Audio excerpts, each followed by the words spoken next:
legendary, opinionated Amerislav, inner demon whisperer, and here at the Diamonds and the Demons editions here at Rich and Hydrated Podcast. How are you? I'm fine. How about yourself? I'm good. I've been sharing my shocking revelations with everyone yesterday, and I figured yes. I'm look, background by the way. So this is more for listeners. You already know the background.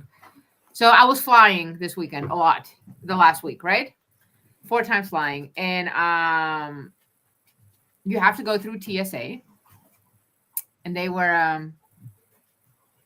gave me attitude, which I'm not like. If you know me personally, I'm super super nice when it comes to like service workers, retail people, because I just want things to go as smooth as possible. And then they had to press the rude button, and I'm like, now I got to get into the game too. And this is like just unfortunate for everyone involved. So you don't have to take your shoes off anymore. Yeah. So you go through the little like fucking body scan thingy, and it pinked my boots. Since I live on a fucking farm, I only have boots. And they're like, well, you have to take your boots off. I'm like, well, I'm gonna need like, is someone gonna come help me or what? Because I can't take these boots off here standing. Well, you should have wore sneakers. And for the listeners right now, it's quiet because I'm like sighing and putting my shoulders down, and I'm like, oh, this is where we went. Anyway, so it went faster than I wanted, but what shot out of my mouth was like, what the fuck? This is fucking America. This is cowboy land. What do you mean? And she went like, whoa, cowboy land. That's fucking wild. I'm like, yeah, welcome to fucking reality. And I know where I want to go with this, by the way. To remind me the word power. We'll get back to it.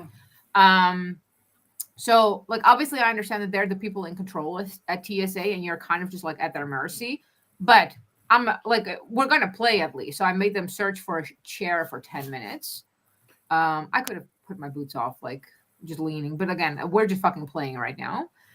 They brought the chair. I took my boots off. Then the thing pinked my fucking feet. Anyway, what I learned later on is that the body scan and the selfie picture are fucking voluntary at TSA. And it operates on cooperation and everyone just following. And I'm like, yo. And so I've been telling all my fucking friends, like, yo, did you know that this shit is TSA's voluntarily? And the majority of my friends had the audacity to be like, yeah, I've been doing it forever. I'm like, how the fuck it's like the audacity of like having me live in America for 6 months and then just introducing me to ranch dressing. I'm like, yo, like y'all have a fucking a duty, right? So all of our inner circle was like, oh yeah, I knew. I'm like, and you never like, and one of our Bobby was like, well, you're a farm girl now, you don't travel. I'm like, I've been traveling for 20 years. You didn't bother to tell me then. He's like, yeah, that's fair. So anyway, it went down the like. I'm like, what more things in life do we perceive as need to happen, but are actually voluntary?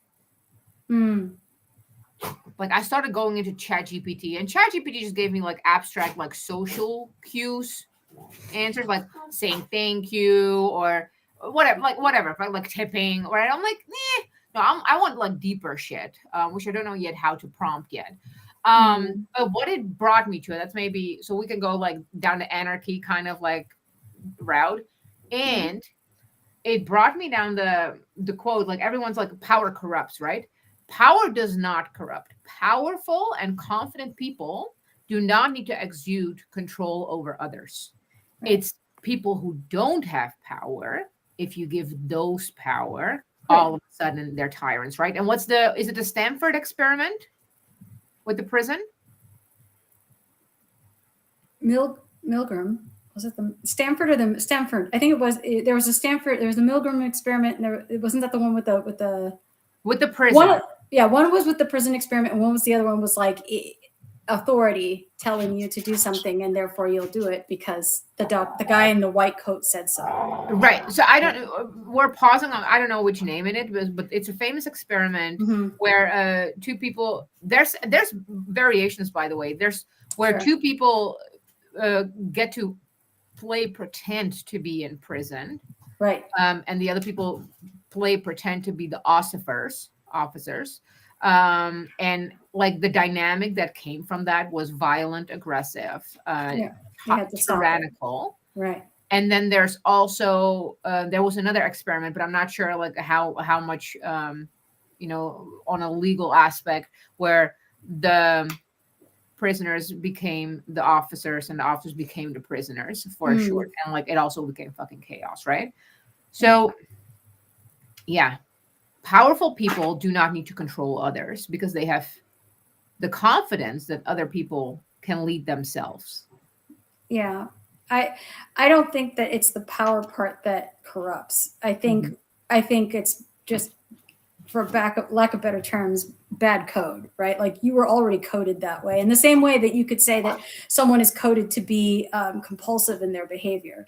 They might not take it out on drugs or alcohol, right? And so people don't think about it. But if it were to show up that way, you'd be like, oh, well, but if you think about the types of fixations people get, and they're already prone to being a certain way. My dad was like that. He was a chain smoker, then he quit because he knew smoking was bad. In his head, he knew this, right? Like, but in practice, of course, it wasn't as easy, right? Because he was breaking more of his habit than he was trying to fix his health. Right. It was just like, the habit is just bad. I got to stop. Right. Because he's smoking like a chimney since he was 14. So he quit. He was scared out of it and he quit. Same thing with drinking. He drank a lot and then he was like, and then he got scared out of it and he quit. Okay. So he quit the thing, but he just redirected it to something else that was far more socially acceptable. Right. So the behavior never really got fixed. Like he's still just as obsessive about it. Now he's obsessed about quitting. And he's obsessed about not drinking, not smoking, and he's obsessed with whatever beverages he has instead of alcohol, and so he still got fixated on things. They were just far more acceptable, right? You take somebody who is already kind of bankrupt in their ability to manage money, and you give them $1 million, they'll be more broke than when they started in about 6 months, right?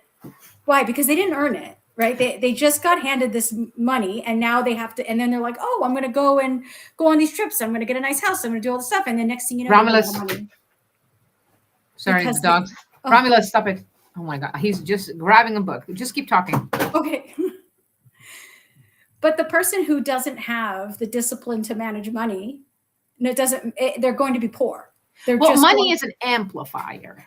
But so is power. It's the same thing. You give somebody if the person never had any discipline to begin with, and you decide to give them any power, they're going to direct it in the same way they talk, in the same way they direct it themselves. Like it's not going to go well, Like it just. And I don't think it's the power part that trips people up. So is it the lack of consequences if you are in a powerful position? Because again, I would say like it's not even the majority of people who, get nasty. Okay, so money is an amplifier, power is an amplifier, but power in and of itself, it's not. It's like the ability to control others. What is the amplifier, right? I think I'm finding here. What makes it? It's the fact that you're the arbiter of consequence in that given setting, right? You're the one who defines what the consequences are. If you're the president of a company, you define what the consequences are for good or bad for any given behavior, right? Or if there is any, in fact, at all to be had, like, am I going to reward good behavior? That's also a consequence, right? Yeah. Do I reward it or do I just leave it alone and be like, well, of course you're doing good? Yeah, and treat it as the base standard. Yeah, I mean, I can be that way, right? Or I can be like giving gold stars away like a freak and just be like, you showed up on time. Here's a gold star. It's like, I mean, I can be that way too. It's, but I'm the arbiter of that. I define what is good and bad. And especially when it comes to having that over people, right? I think there's a greater the duty of that entity or person or whatever it is goes beyond that of just being another person. It is beyond that of just like, well, just don't be criminal about it. It's like people think that about, and they're like, oh, people like to look. I think it's misguided to look at a powerful person and say that we're peers when we're not. We're not peers. We're not the same. My mom, even to this day, my mom is not the same as me. No. Like we have There's a different hierarchy. status. Right. There is a hierarchy. It doesn't matter that I'm grown. People think that, and they do so falsely, and they do it to their own detriment. Okay. Not respecting that hierarchy is problematic. I know people like equality, and I know people like it feels good, and they want to relate to each other, and I want to get on your level. We're not on each other's level. Yeah. My mom is not going to be on my level. She's always going to be above me. It is what it is. It's not even about how I like her. It's not about liking somebody. Right. About right or wrong even. Has nothing to do with that. No. And so same with my kids. My kids are really comfortable with me. That's fine. And they generally do speak very freely, and that kind of, and I have that rapport with them, but they also know that I'm not their friend. They know that.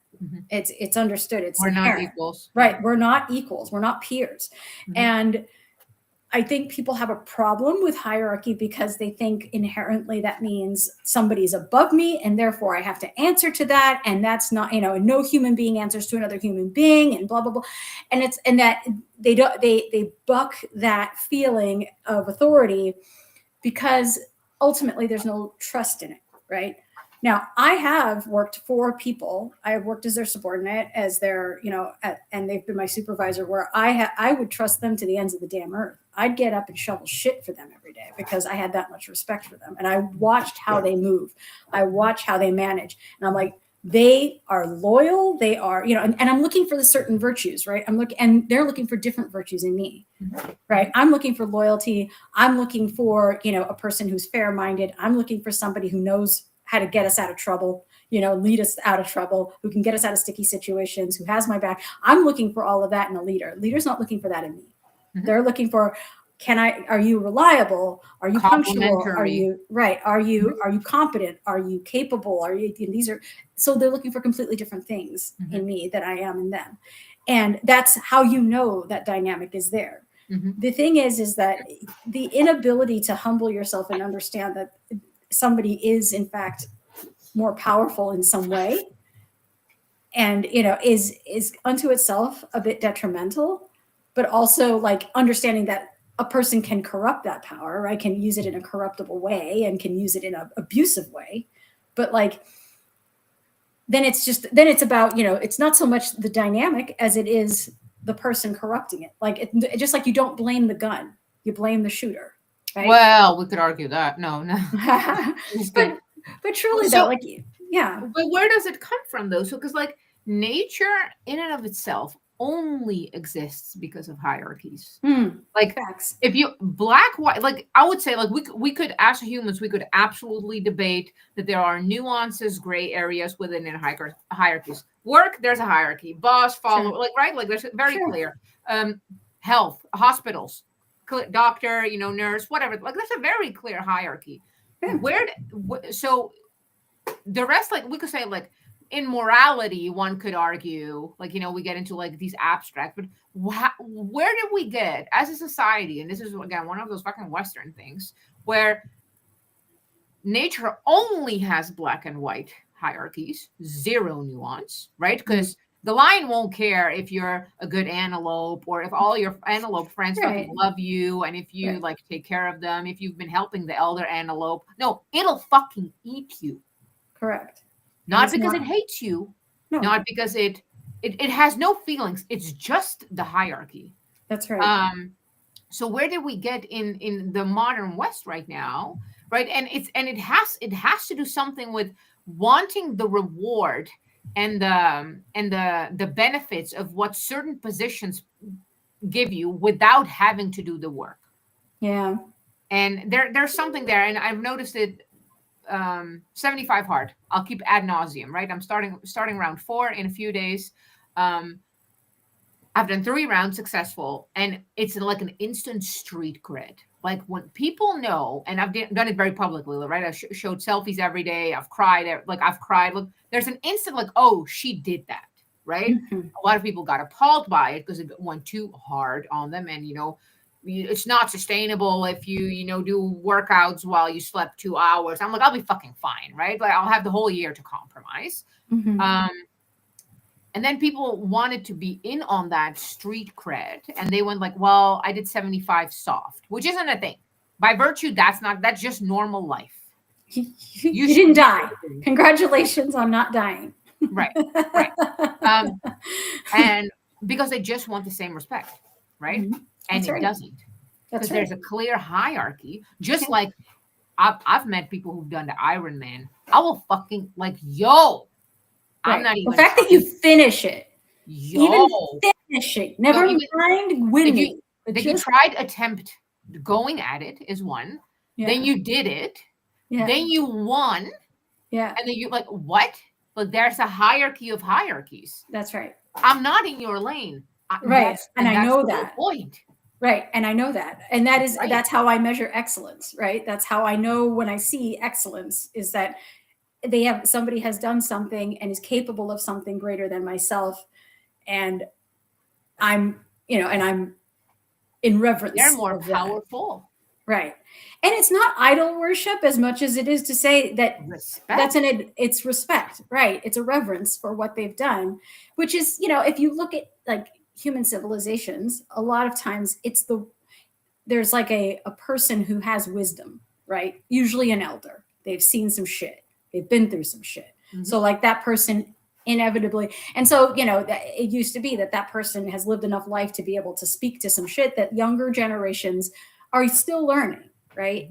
And they've kind of calmed down from that, and they've said, okay, I've already been through that, or been something. They don't have similar. the hormones. They don't have the. I'm not freaking out. I'm just going to say calmly, and they do. And you see a lot of these types of people who are like this. It's even today, like you'll see, like gurus and wise monks and whoever. They speak really softly, but they speak with great power and conviction because of their wisdom and because it's so sober and it makes sense. Like it's not just some absurd, random like shit that you see on social media, the social psychology, social media psychology bullshit. It's real. Like it's a thing, and it makes sense and it's not a platitude.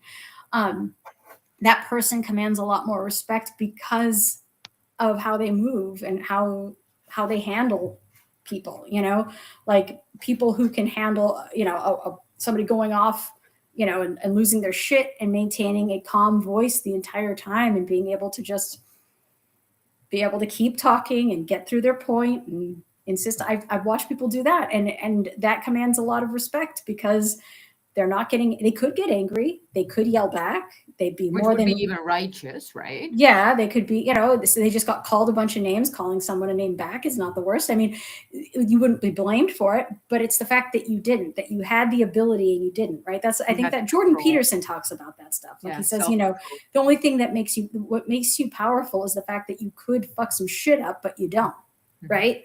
And so that is the powerful person. Become a beast and then contain it. That's right. The fact that running away, being scared, anybody can do that. That's not powerful. That's the baseline. Hey, that's anybody. Yeah, great, you're a failure. Once again, right? With full cycle. Failure is the baseline. Right. So then if you're the person who, like, for a fact this person could seriously fuck you up and they don't, that's a person of power. Right. So does it require, I'm trying again, maybe I'm thinking about this way too simple. So is it the people who would in any other normal or external environment not get any respect, crave the power, and then become TSA agents or whatever the fuck, ATF, whatever, like whatever fucking 3 fucking letter motherfucker. It's an easy path to have this, to be able to, that's one of the reasons why, like, the most tyrannical out of everybody is it's never the president. It's never it's not even Congress.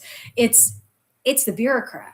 Right. The unelected bureaucrat, right? The world right now. Mm-hmm. It's true. The bureaucrat is the biggest tyrant among anybody in the political class. And that's true no matter what. Like, if you think about like an HR, because the bureaucrat also don't get elected.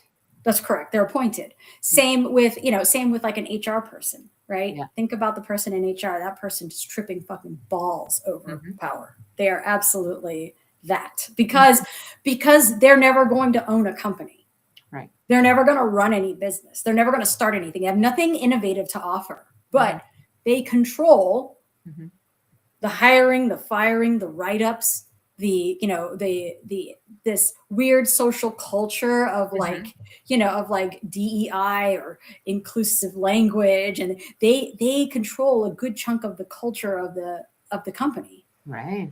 And they have a lot of sway over it. And so, nobody has lunch with them because nobody wants to talk shit in front of an HR person.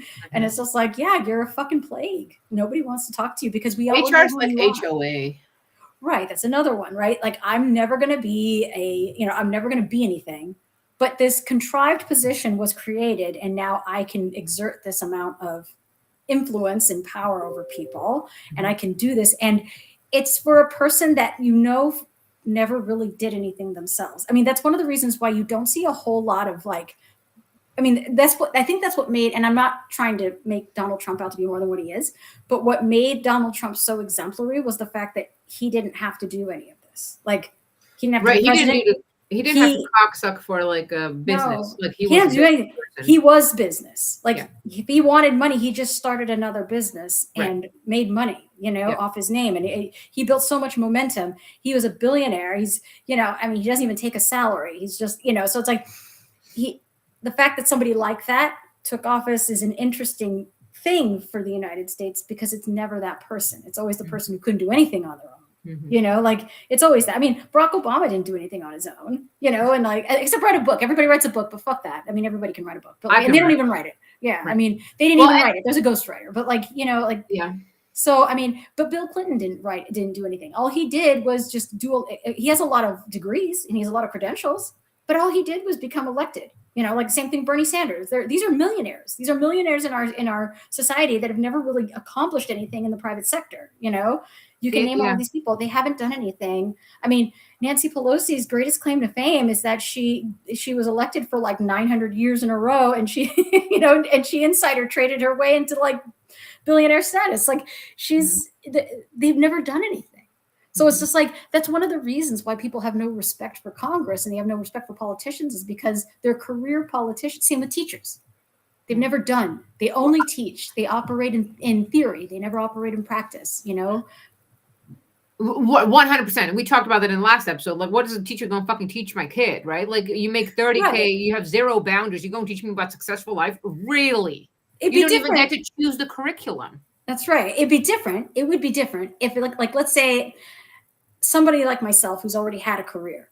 And let's say I'm retiring and I don't need the money and I'm just doing this to pass the time and I'm passing on my wisdom of whatever I know from an industry that I've been in for over 20 years, right? I'm now teaching you real life shit. Like I would be like, okay, in my job, in the world that I was in, I did this in Excel and I used this math for this reason. And this is how it all came together. And this is how you build a chart. I mean, I could teach something like that would be valuable because it'd be actual tangible, something that people are doing. No, I mean, clearly I'm just mean like a random like school teacher. Right. They won't. She's 22 years old. She has never lived life. She, like she's not done anything. Same for shrinks. Also them. From a fucking textbook. Right. You're teaching me theory. You're applying a bunch of theory to me and you're not applying anything real. So you've not done anything and you're not liable, which is all of your liabilities gone. Bureaucrats, same thing. My liability, I have none. So how different is it? Because I didn't think we would go here at all. But so we have Trump, who's a former business person. Then we have RFK, which is like a lifelong, some kind of fighting a system and help nut. And then we have J.D. Vance, who was military. For a little while, but mostly he was, I think he was a venture capitalist, I think. He had like businesses. Oh, really? Okay, so still real, so experience. Yeah. No, he's done some stuff outside of politics for sure. That's like a first now. Like a lot more. Yeah, a lot more people. I mean, whether you like them or not is not the issue. No, I'm The not point even is, touching. yeah, I don't. Yeah, I'm just analyzing. right. But just the mere qualifications and the life that they've lived is unelected. They've largely lived unelected lives. They've lived private sector lives and done things. And Vivek Ramaswamy, same thing. He had his own company, and and then he goes for politics, right? But he's like going into politics in his like late 30s, and after he's already done a lot even of shit. Elon Musk, right? Same thing, right? He's done shit. He's done. He could stop. He could stop today, but he's not. He's still going. So it's like there is a lot more people kind of paying attention to that. And I think, and I'm not saying that they're the best at it, but I'm saying that there's a little bit more credibility to a person who has done something with their life. Well, I think that's why they, for one, got elected versus like constantly the endless career politicians who are just politician after politician. Right. And I'll forever ad nauseum use the example in Europe where in the Netherlands there's an agricultural minister and he's like terrified of cows, and I mean terrified of cows. And the fact that person got into a position like that to control and decide the future forward and fate of agriculture, right, is berserk. Well, like the health minister of Belgium or something, wasn't she like 9 million pounds overweight or some shit? Like, but then we have a bunch of these in the US, right? Where it's like the education, you're dumb as fuck. Health minister or whatever is morbidly obese. The fuck y'all doing here? Right. Like it doesn't make sense. Like none of that stuff makes any sense. Like I wouldn't want, you've seen what happens with these people who have no actual real world experience dealing with the repercussions of their own edicts, right? Mm-hmm. So I was actually, this kind of reminds me of something else, and I don't mean to derail the conversation. Go. Take it. So there was a guy by the name of Rob Henderson. Have you heard of him? No. He conceptualized the term and kind of really nailed down and unpacked the term luxury beliefs. Okay. And you would think that luxury beliefs would be like, millionaire mindset. No, it's not that. It's the luxury beliefs is being in a position where you can afford to believe certain things because the consequences of those beliefs would never affect you in any way. Right. So like celebrities talking about normal life, about, okay. Yeah. For example, the white liberal woman talking about anything. Yeah. Right. But the suburban, like she's like some suburban white chick who lives in like an upper middle class neighborhood. Right. And has never seen the hood. Like has no idea. Right. She reads about it and what she reads about that stuff in the newspaper or sees it online. And she's just like, oh, those poor underprivileged people. Right. That's how she sees, because she's so like removed from like that reality, right? And by the way, so people always perceive this as a bad thing. I'm like, good for fucking you for being removed from that reality. Being removed from it, yes, but then that leads to an ignorance of how to solve for it. No, that's why. But stop dabbling into it. Just remain removed. Right. You can take yourself out of something, and that's one way to go. But then you don't get to have an opinion about how people work through it. That's not your call. Exactly. It would be a different thing if somebody came from the hood, right? Totally. Came out of it and then said, okay, I've escaped, but I'm looking back and I'm telling you, this is the problem. That's what I have to say. Mm-hmm. This is what I've seen. Now that I can remove myself from it, I'm not in it. Absolutely. It's a different perspective I can offer. That to me is still valuable. That's probably very much the most valuable one. Right. The person who's actually come out of that situation and then has lessons to give back. Right. But so the luxury beliefs is that, I can start telling you that, to abandon the idea of ever finding a husband, and then just completely dismantling a family. Well, of course you can afford that, right? If you're Oprah and you have like God money, it doesn't matter. Yeah. Right. But poor people rely on the institution of family in an inordinate way, where it's like, it's the only network they have. Like it is their safety net. I mean, if you go to like third world countries, right, it's their safety net. It is their welfare system. It is how they feed themselves. It is their economic. How they not die. How they not die. Like, it's like, so family is a very different thing to a person who comes from a third world country than it is to like an affluent celebrity, you know, like, so you telling me that family is for, you know, family is bullshit, just walk away, is And a like, really, you know, women empowerment. right. I don't know about that. Like, I just think that that's, you know, I think it's a luxury. You can think that way. You can afford to be that way. But but human history shows that the way in which we came out of poverty is through the network that started with the family institution. Like, the idea that you could just undermine all of that and dismantle that makes no sense. You know, Right. Same thing with people saying, you know, oh, it's, you know, there is, all cultures are valid. All cultures are equal. And it's like, no, No, the fuck they're not. no, they're not. Some have yielded better results than others. Like, there's a hierarchy in that too. There is a best and worst of class. Like, I'm sorry. But it's so. I'm getting frustrated right now. I feel frustration is visiting me. This concept, right? This equality concept. Like, so back in the day when that concept started, I was the first one to say, like, so you think that a pedophile is the same good, not even morality, but is the same quality of person that I am? Because now you're insulting me. I don't even care what you think about them. But if you tell me there's equality, and back then everyone would first go like, no, of course not. And there, no. But now we're at a point, right, where we are like, oh, but pedophiles, what is it? Minor attracted people, right? They are human too. And I'm like, no. And this with the culture thing, you want to tell me that there's cultures out there who are, you know, collecting fucking 13-year-old kids, boys, and they're just giving each other, and which the boys are higher than the goat, and then the girl is somewhere under there. You want to tell me that that's unequal? And while at the same breath coming here, like, you know, we need all the rights here in the modern West. Like, people are taking away my rights. Like, really? Right. You're simultaneously crying about The Handmaid's Tale while telling me how virtuous it is that this woman has to have everything covered except her eyeballs. Like, I don't know. Like, and if she gets raped, then she gets stoned, right? Because then she cheated on her husband or did her family dishonor. Yeah, she was tempting somebody else. I guess we're in a different fucking world. Right. And it's like, so at the end of the day, it's just like everybody knows what they don't like. It's just that there's some people who are far more impervious to it because they don't have to live it. Right. But inevitably, every time a white liberal's heart bleeds, right, it bleeds all over the poor.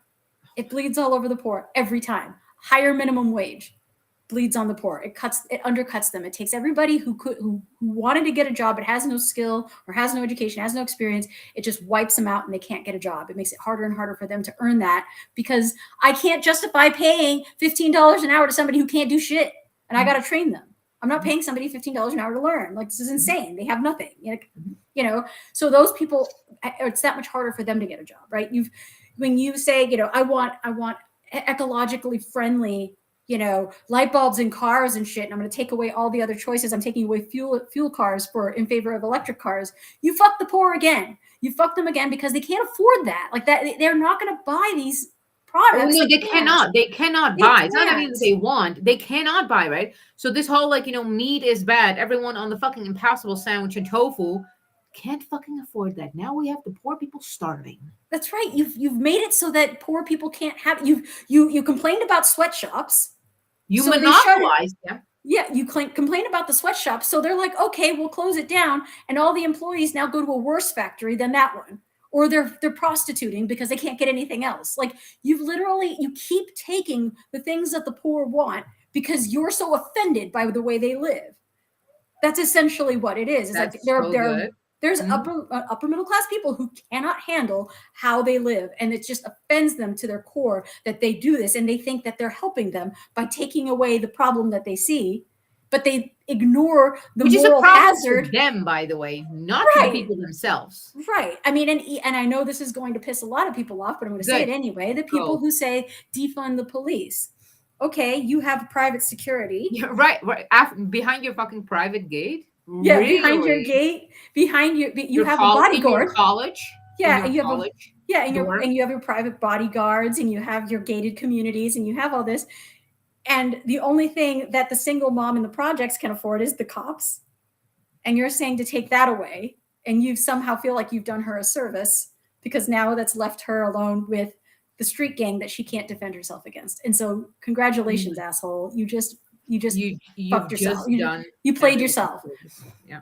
And it's like, I get it. People don't like the police. They don't like the institutionalization of stuff like that. And I get it. And I understand that there can be some very corrupt police, and it's terrible when they are, etc.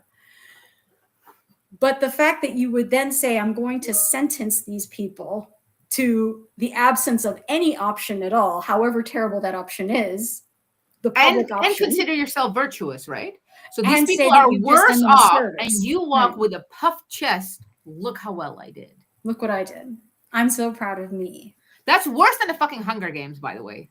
It is. It's again, they're not thinking, because it's not their consequences to pay. They're paying with them, right? They pay on their backs. They pay on the backs of the poor. They pay on the back.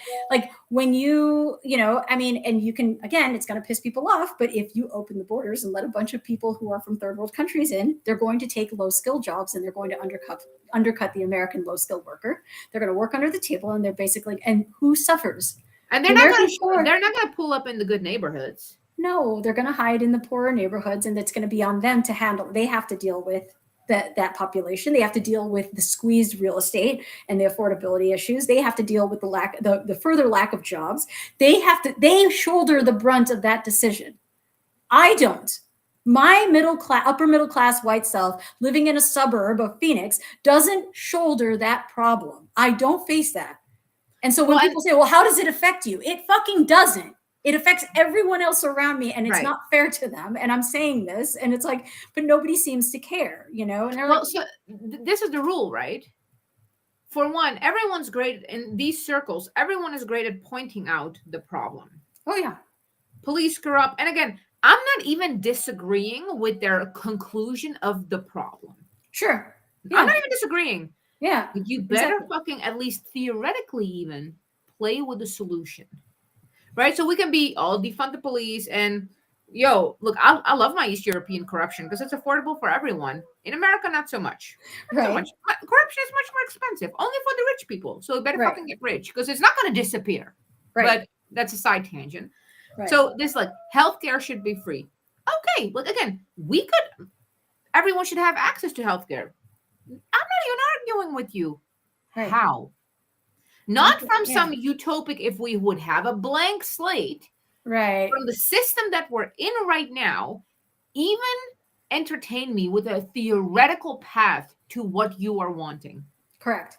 I would like to know what your solution is. Crickets. And that's the thing. And the way in which that gets rationalized often is that, well, we're taking out corruption doesn't require that we replace it with anything any more than if you take out a cancer cell or a cancer tumor, and you don't replace it with something else. You just take out the tumor. And I'm like, right, but it does get replaced. It replaces itself, for one.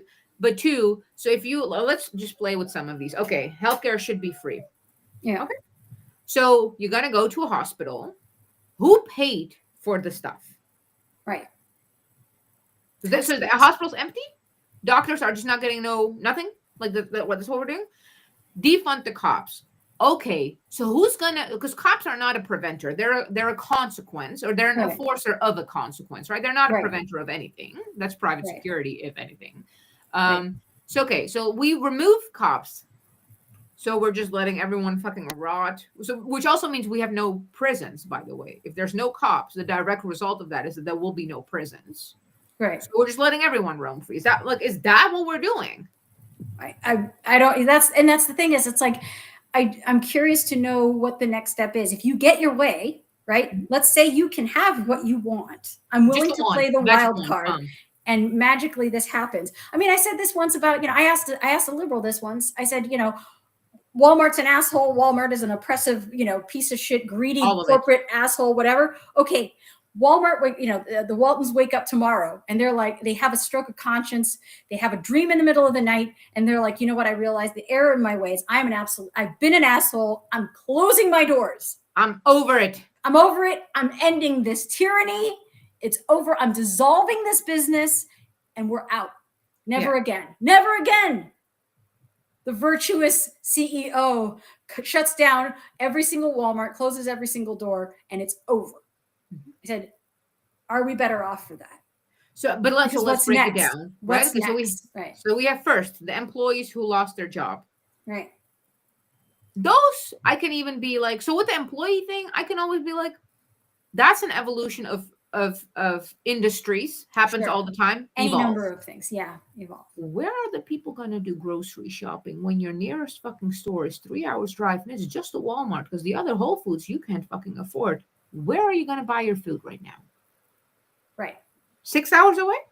Yeah, you've got deserts. Like you will be, like it will become uncivilized very quickly. Yeah, right. But that's really what are we doing? Quickly. Yeah, that's right. Not even a week. Yeah, you would have serious issues with getting things to market by closing that down. You've fucked with your supply chain because there's now this outlet doesn't exist. Like you've destroyed.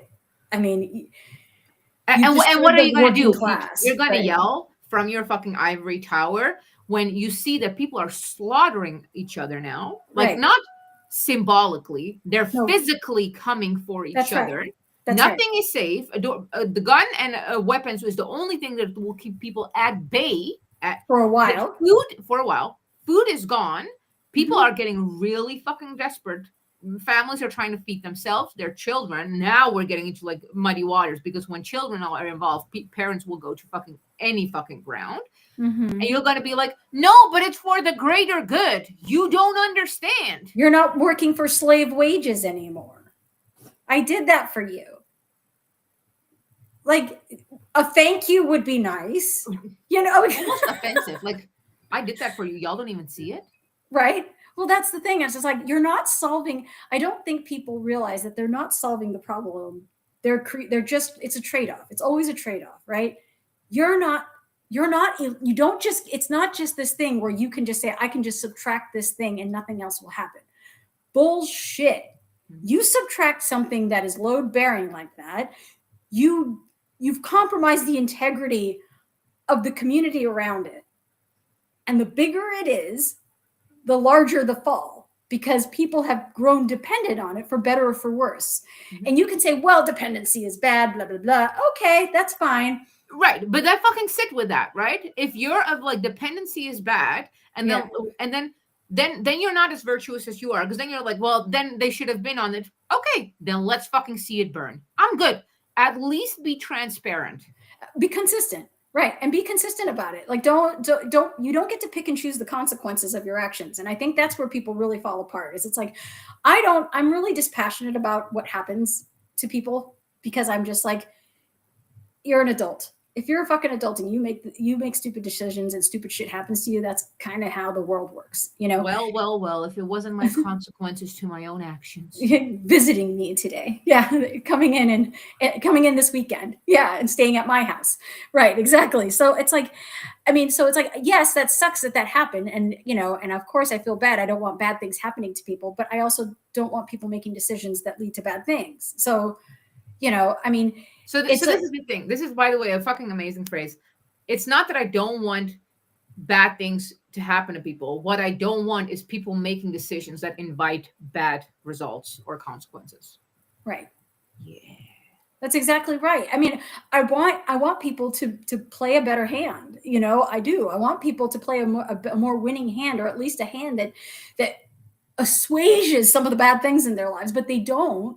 They make choices sometimes that are so detrimental to themselves and others, you know, and they don't think about the moral hazard that comes from that, right? The unintended consequences of their actions.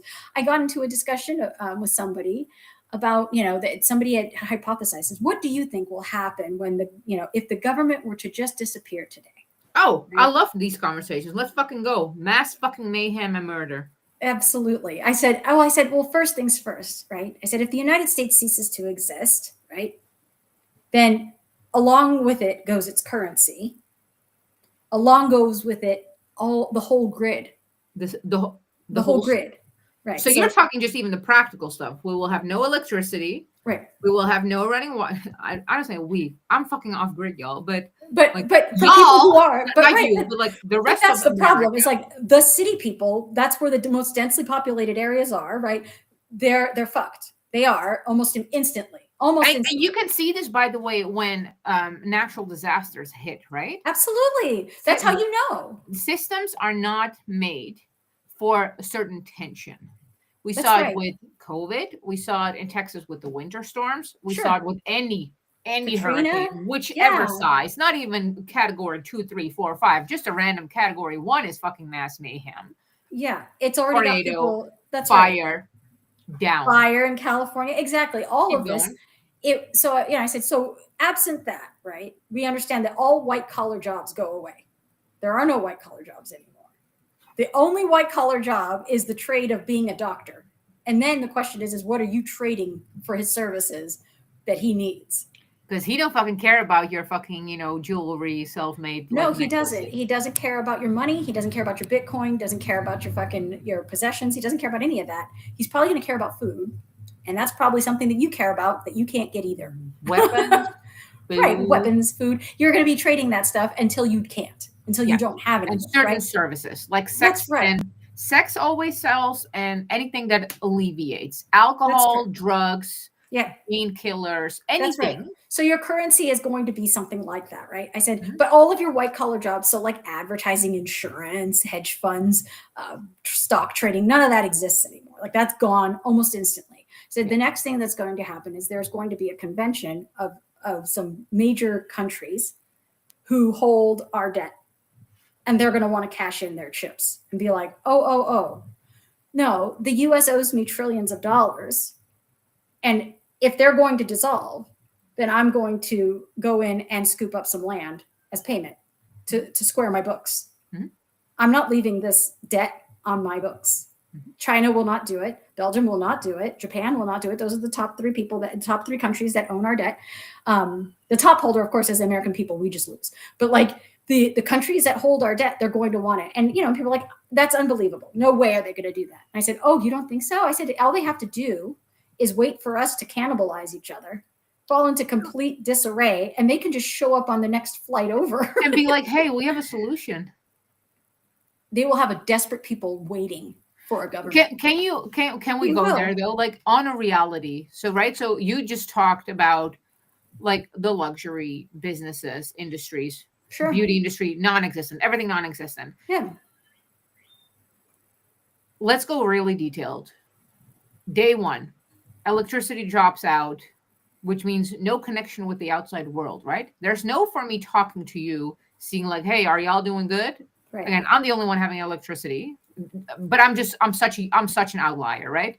I'll have electricity because I'm off grid. If you have solar panels and generators, sure, you'll have that. We have water, we have hydroelectric pump. So as long as there's water running and gravity, we have electricity. Again, majority of the people don't. So, but I can't connect with anyone else because no one else is there to receive. Right. My message or, hey, let's everyone okay or whatever. Okay. So we have like the average person. I'm going to talk from the average person because we are preppers. So the average person has few days worth of food, maybe 2 weeks. Maybe. If we're going to get like really like, scrapey and get really creative with like what we don't like, but just for the sake of nutrition, like for the sake of calories. And then what? That's right. We're 3 days in, we have no ability to predict whether or not this is a temporary situation. So we're going to conclude that it's not. Right. All social laws are now gone. That's right. I mean, you've essentially done that, and you have a panicked population of people. I said, I know you think that everybody's just going to pull together and I don't think so. I said, I think you are so wrapped up in your online world that and look, I hope you're right. I hope we do come together as a community and rebuild a more utopian society, et cetera. But who's going to even so let's even say that we can keep it on a micro level. We can keep it civil. I can go to my neighbors and I'll be like, hey, Ron, that's not his real name, but hey, Ron, I have all these cans. I'm not really a fan of these, or I have all this meat here. But I could actually use some vegetables, or do you have like dog food or something we could try? Sure. He'll be like, yeah, let's go. I'm going to run out of supplies.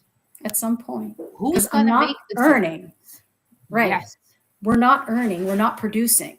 Yeah. And that's something that cities can't do, because they were producing a white collar service industry. They were very much in that lane, right? So the producers are out in boonies. The boonies. That's the farmers, right? Even the manufacturers. You don't get to get there, by the way. Those will be closed off now.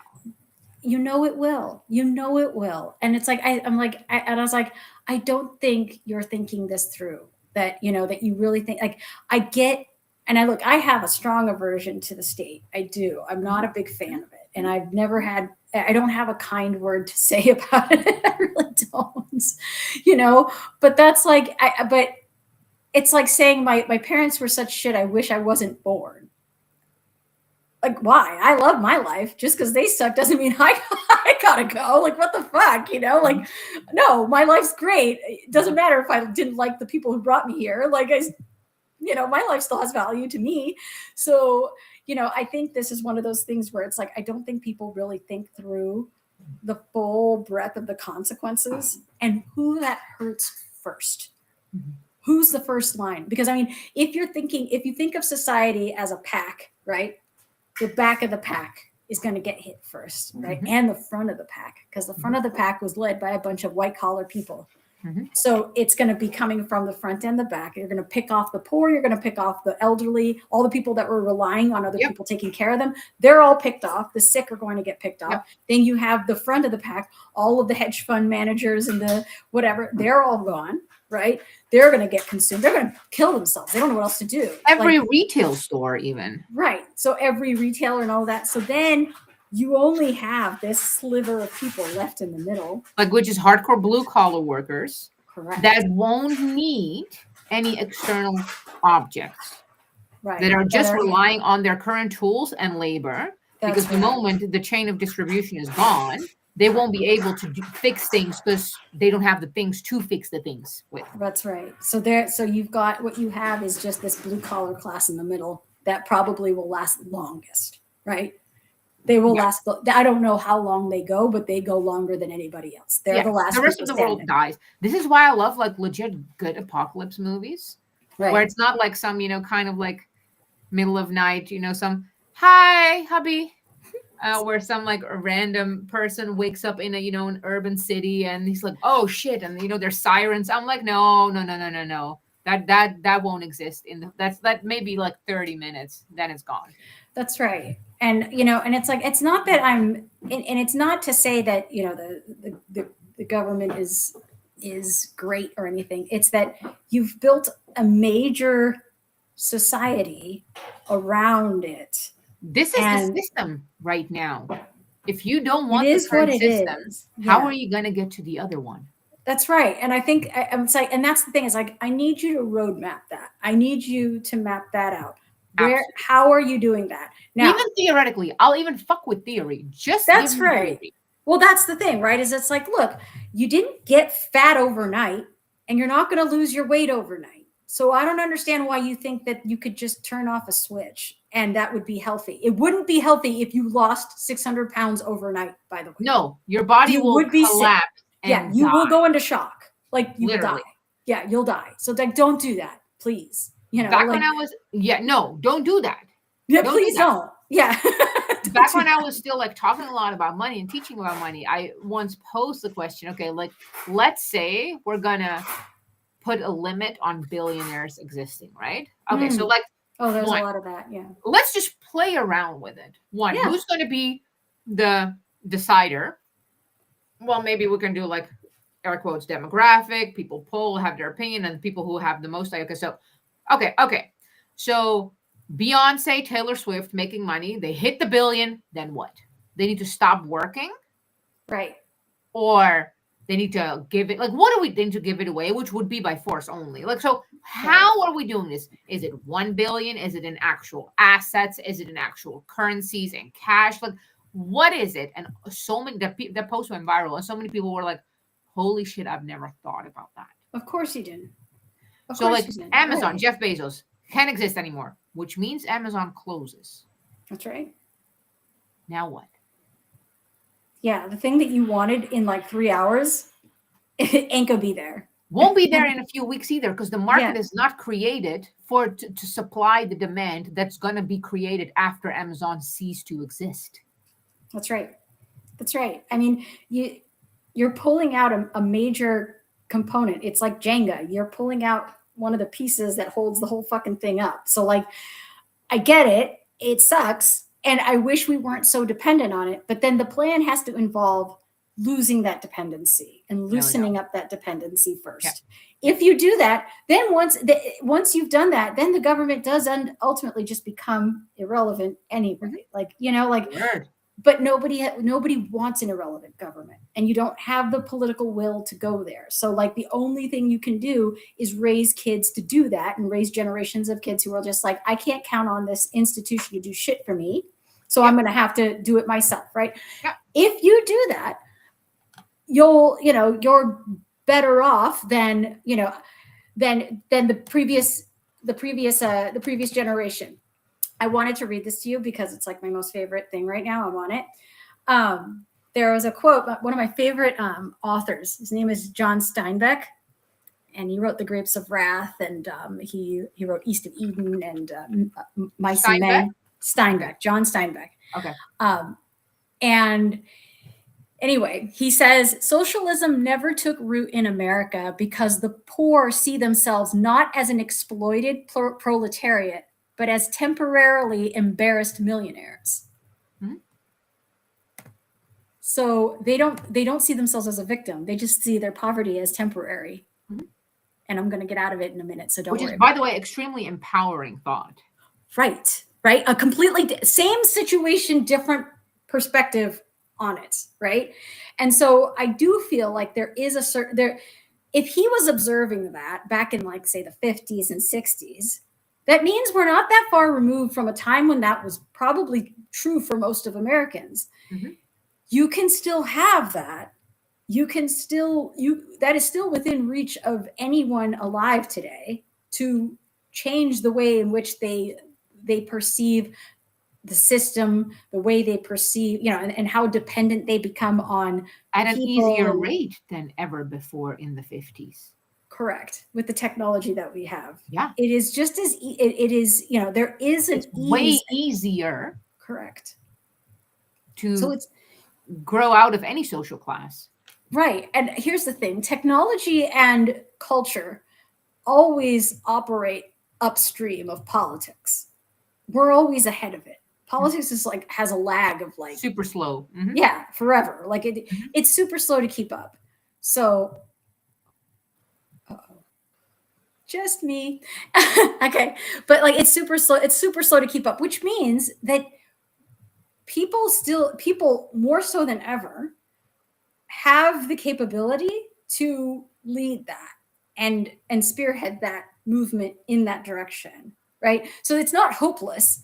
It's that you're not going to get instant gratification. You're not going to instantly turn it off. You're not going to instantly pull this out from under everybody's feet. You're not going to instantly just say no to this stuff and just, it's not the way things work. You have to be able to provide something better. That is how free markets work, right?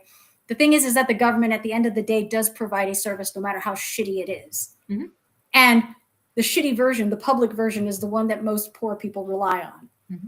And for you to pull that out from under them without giving them some sort of alternative to it, it's shit. It's just sadistic. It is sadistic. It's like pure sadism. As a sadist, by the way, I know what that looks like, right? When I see it. Right. Like it gives a little whoo. Right. But it is absolutely cruel, right? Like you have to recognize that like the person who relies on public services isn't doing that necessarily because they're a bad person, right? They're doing that because they don't see another way. Mm-hmm. They're literally an education away from not being that way, right? And it's just like, so you have opportunities to change this stuff from a private sector perspective. That you have far more options than the government does. You're far more nimble than the government is. You don't have the containers of it. Yeah. No, you don't have to do half the shit that the government does. Government has to check so many boxes before it can spend $1. It's stupid. Right. You can be far more lean and far more efficient in delivering the same thing and showing them how to do it. Right. If that was truly. Yeah, you can just try it out, figure it out. If that was truly your desire, then that would be your life purpose. But to bitch about it and just say we should just turn it off is, to me, that's just impractical, and it's cruel. The net outcome is cruel and sadistic, 100%. Yeah, and it's like, and I don't think that. I know they think they're being moral. I know they think they're being good and righteous and whatever. I'm sure of it, but it's like, okay, are you going to say that? Well, I mean, it would be no different than you saying it because you're off grid. A person who's off grid doesn't have to worry about people on grid. That's no, dude. I make that, and I'm very aware of it. Like, I'll happily fucking use the other theoretical people as like peons or whatever. Be like, yeah, it's not that. Again, I'm as a sadist. I'm clear in my sadism. Right. Like, y'all want to fuck around and find out? Let's fucking go. This sounds like fun. Right. Yeah, but I mean, it's a bunch of it's going to be a lot. It's going to be a hellacious, scenario. And I think, and it's like, I don't think people understand that, like, and it's always the bourgeois that sit down and have these ridiculous academic conversations and philosophies about how things should be. And then they and summarily fuck over the poor, and it's just like, if you really cared about the poor. And that's the question, right? I mean, that's the question that should be asked. Is it that you care about the poor? Is it that you care about the immigrant? Is it that you care about these people? Or is it that you care that this exists and the fact that this exists just offends you? And right? I think yes to all of that, constantly coming back. Like, I am not discussing any ideas with people who are not willing to live by their own ideas. If you are pro illegal immigrant, you better have some in your fucking house. If you are anti-abortion, you better stop fucking without a condom. If you're pro-abortion, by the way, too, you better stop fucking without a condom, etc., etc., etc. Right. You don't want the rich to exist, you better start giving away your own money, like, etc., etc. Otherwise, right. It's just mental masturbation. Oh, 100%. With, like what Billie Eilish at the Emmys is saying, conquered land, motherfuckers. Conquered. This is not stolen. No one's illegal on stolen land. And I'm just like, what is it, $14 million house? A $14 million house. And then it's like, okay, so give it By back the way, to good the tribes. Give it back to the tribes. Yeah. Yeah. There's a tribe that you can actually trace which tribe lived there. Give it back to them. They still exist. There might be only 5 of them. Live by your fucking ideas, motherfucker. Yeah, but she's not going to do it. Of course, she's not going to fucking do it. You're going to do land acknowledgments, but you're not going to actually do anything about it, right? Mm-hmm. You're gonna bitch about the fact that ICE behaves like a bunch of gangs and thugs, but you're not going to actually take on gangs and thugs, right? You're never there for that. So it's just like it's just them coddling themselves, and it's just like, and I don't understand it. I don't understand this suicidal empathy that people have, where it's just like they almost feel. They feel such guilt for being in a decent country that they feel like they have to tear it down a few pegs, because it's like they feel guilty. It's self-flagellation. Yeah, it is. I'm healthy. Look. Yeah, they're just look. Now I'm also in pain. Right. Look, I did this for you, and it's like, bitch, no one cares, and no one's fucking impressed, and it's like, and all I have to show for it. Right, is a metastasizing blight on my cities. Like, that's all I have. And the person you wanted to be equal to, right, mm-hmm. by penalizing yourself physically to suffer the same, for one, not only looks down on you, but resents you for throwing away what you've had. Right. Because they would do anything to have that too. Right, you just threw away somebody else's dreams. Like, it's just like, that's insane. Ooh. That's harsh, and that's, I mean, and it's irreverent. It's absolutely irreverent. And it's like, and again, it goes back to my original point, which is like, when you lose that sense of reverence, when you become too big for your britches and you lose sight that there's always something bigger than you, right? That is when it becomes corrupted. Like, That's the imbalance, is that humans need something bigger than them. Mhm. Right. If it's not going, and fine, if it's not a religion, that's cool. But then it has to be a quality of life then that is bigger than you, that you're aspiring to, and that you would never compromise. Right. Mhm. So like I think I saw it in one of the group chats, a community group chats. They were talking about a streaker that was out, like exposing himself at parks to kids and whatever. Right. And there was a guy just naked and exposing himself to children, and people found out about it because they were talking about it on the group, and all the neighbors in that group were like, "Oh hell no, that's not a thing. We're not doing that." Mhm. It doesn't matter that it's a public park and he has a right to be there, and it doesn't matter that he didn't touch anybody and he's leaving everybody alone. You have a right to be there in a way that doesn't harm others. Right. And all people will argue that he didn't harm anybody because he didn't touch anybody, and everybody will, okay. Okay. I mean, that's the take. Whatever. My thing is it's like, I don't give a shit. How about that? How about I just don't give a shit, and I don't want to live in a neighborhood where men are swinging their dicks down the street. Mhm. I just don't want to live like that. And it turns out Mhm. most of the people on the street agree. They Mhm. also do not want to live in a city or a neighborhood where a man's swinging his dick down the street. Mhm. They basically chased him out. There we go. They just chased him out. And it's like, I don't give a shit. He has a right to be here. Nobody cares, because you know what? We prioritize decency, and we prioritize safety. We prioritized. We have a standard. That's right. We prioritized our united standard and said, you know what? We might not agree on a lot of things. No. But we're not going. But we all agreed on this one thing. Mhm. And that is, this man doesn't get to swing his dick down the street. Exactly. I don't like your music. I don't like how you decorated your house. I don't like the people you have over, whatever. All that went away. But this, quick. No. That's a no. That's a hard no. And we said no, and that was it. Like, and it was just like simple. Simple. It's like, and you see, that's the thing, is it's like everybody's like, well, that's immoral that you would kick this man out of a public place where he has a right to be. Yeah. But I'm just like, yeah, I don't care. Because there's a standard. Then invite him over to your fucking place if you want to be fucking moral. Yeah, I'll happily send. I'll fucking deliver him personally to your neighborhood. First class. I'll fly him there. First class. That's right. To you. You pick him up at the airport. I'll even Uber him to your fucking place. 100%. You don't even have to do anything. That's right. Well, I'll do the whole thing. I'll take care of the whole thing. He'll be at your house in about 5 hours. Like, yes. I mean, it's just like, don't tell me how to manage the environment that I want to live in, and the fact that that's right, and that's it, right? It's like, there is a standard. You don't. It doesn't. If it's a religious standard, fine. If it makes you a better person. If it's a social standard, a decency standard, some sort of something economic beyond that, standard, a standard of beauty, a standard of aesthetic, a standard of quality, a standard of wealth. I don't give a fuck what the standard is. It has to be bigger than you, though. And it has to be upheld. And it has to be upheld, and it has to be something that you have so much reverence for that you won't allow somebody to come in and tear it down from the ankles. Like, you will stand and defend that. And that used to be how people regarded the United States. Right? That used to be what patriotism meant, was that it was like, yeah, we're different, but we're all Americans. And there's certain things, and we might take for granted what we do every day.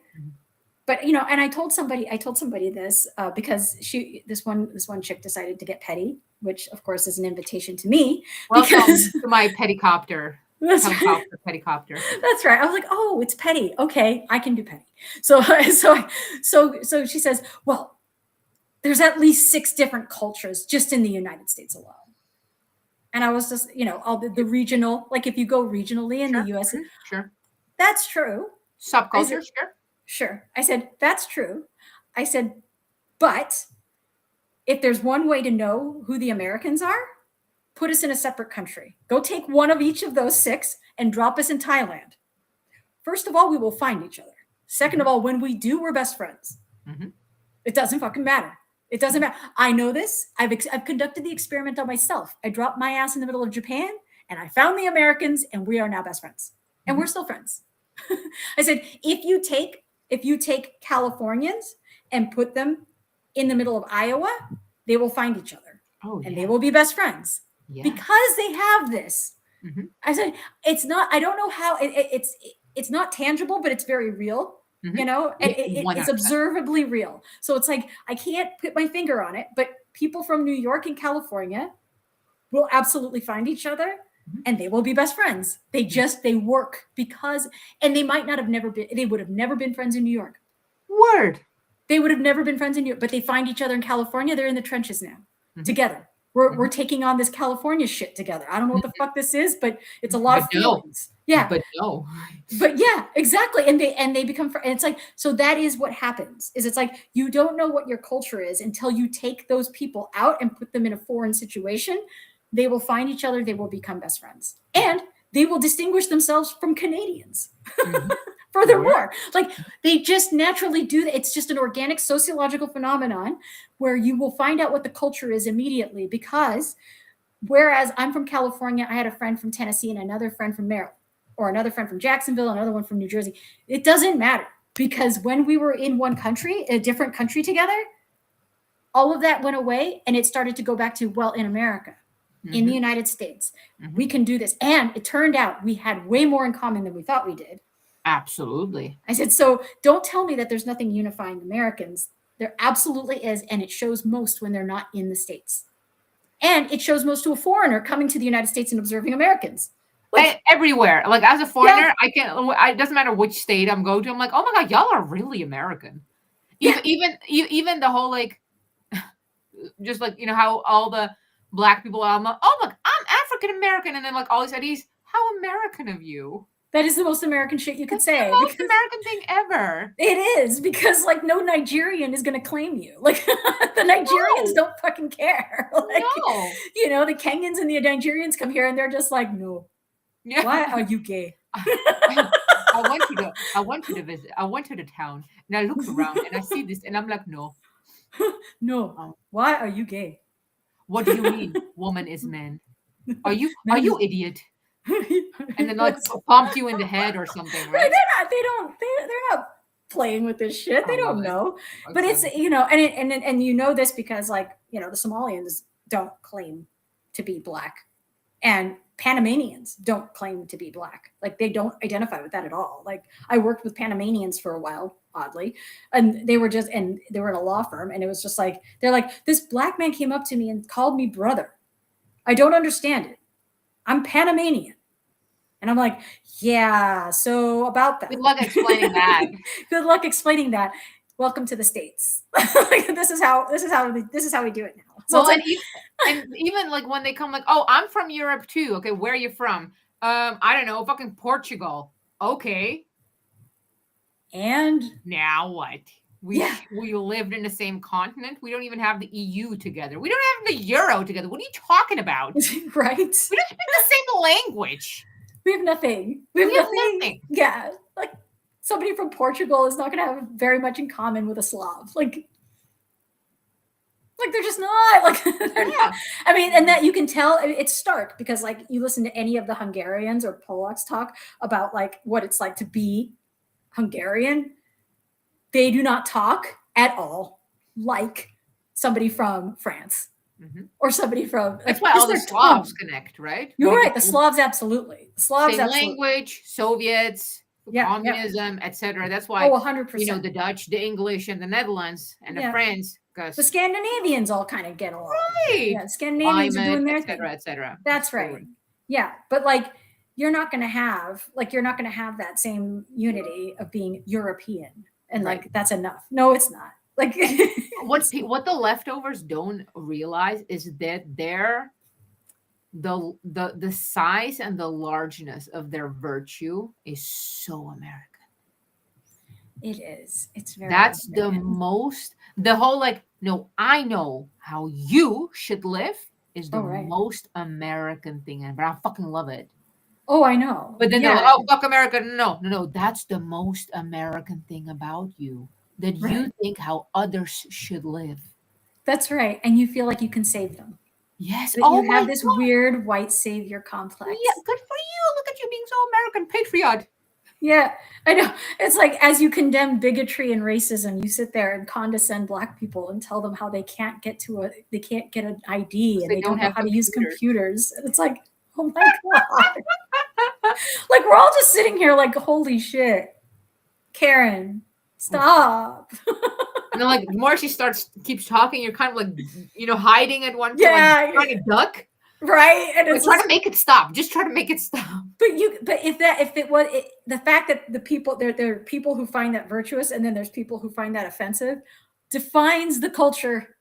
It already calls it out, right? Because what's acceptable and what's not acceptable is cultural. Like, it's a cultural thing. That's why Karen is a cultural phenomenon in the United States, because we know what a Karen is. Like, we all kind of sit there and like, okay, you're not satisfied, and you're going to chew out another barista because she didn't make your coffee hot enough. Okay. Or she didn't write your name correctly. Right, with the EIGH at the end. Fuck, like, calm down. So funny. But anyway. Once again, we solved America. We solved life. We solved the internet. Yeah, we did. So good. We do. How very American of us. I know. Look, I take fucking pride in it. 100%. I know how to live better than most people because I'm American now. Fuck y'all. Well, you leaned in, right? You're not Oh, even ashamed yeah. of it. Like, so you're just like, okay, well, I'm not ashamed of it. Well, I also like people, like, I came here because of that, right? Right. Because how un-American would it be for me to come here and try to be Slavic? You can try. It's hard. Yeah, I it's mean- gonna be real. I'm gonna be really unwelcomed too, real fucking fast. Because this is the thing, right? Yeah. Probably a lot of the conservatives would probably fuck with it to a certain extent. Yeah. The leftovers would be like, every time, when a word says fucking violence, they would get smacked by me full on in the fucking face. Right. This is what immigration looks like, motherfucker. I'm taking my culture here with me to America. How you feel about this now, huh? Yeah. Premium Eastern European. Premium violence. Premium violence. I bring that from Czechoslovakia. From you. back home. From back home. Yes. For you. For you. So you Because can you hear. love immigration. In I love the melting pot. culture. Great big melting pot. Now shut up. Make my sandwich. Makes sandwich for me. Okay, babe. So good. Solved it again. Okay. See you Thank next so week. much. Yes, next week. All right. Bye-bye.